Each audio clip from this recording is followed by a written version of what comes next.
Sir? I'm Eric King, the marketing head for Rhodesian.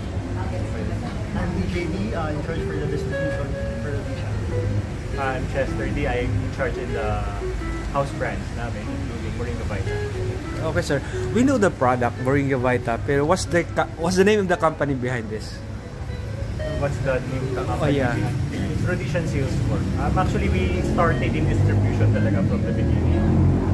Isang strength namin is, since we are in the market, we get to know kung ano yung mga products na pwede namin ilabas na with less competition. One of which is Malunggay Capsule.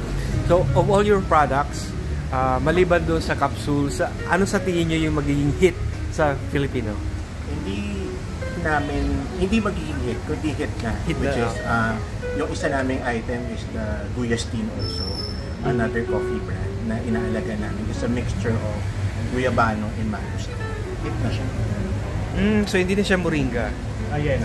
We have two supplement brands, yung si Guyastin and si Moringa Vita. But you mean them under Moringa? No. We have other brands, the likes of Tai Chi, Kuchi Kuchi, Organics, Dailies, and Doggy's Choice. Okay, so bago kayo nag-hold ng press con today, nandyan na pala sa market yung product nyo, and then kahit wala pang promotion, is being sold di ba?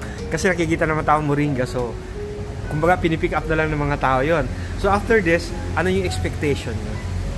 Well, ako ang expectation ko is more Filipinos trying our products continuously.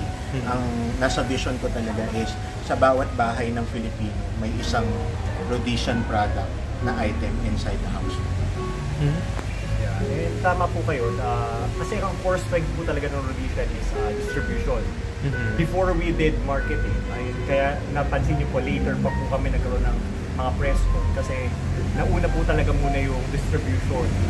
And since we are a small company, minabuti muna namin nasa in place na yung products natin sa market bago kami nag-market. So, kaya tulad po nito, medyo kung mapapansin nyo, medyo matagal na po available si Moringa Vita sa market, but this time lang po kami nagkaroon ng press con.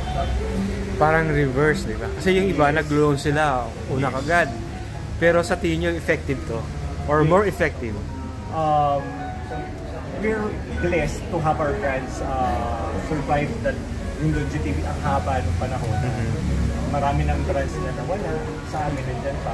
Probably, it speaks for itself na rin na it's a quality product. Alam mo, dekalidad. And ayun na, available po siya. More affordable and available sa amin. Siyempre, isa sa effects kasi ng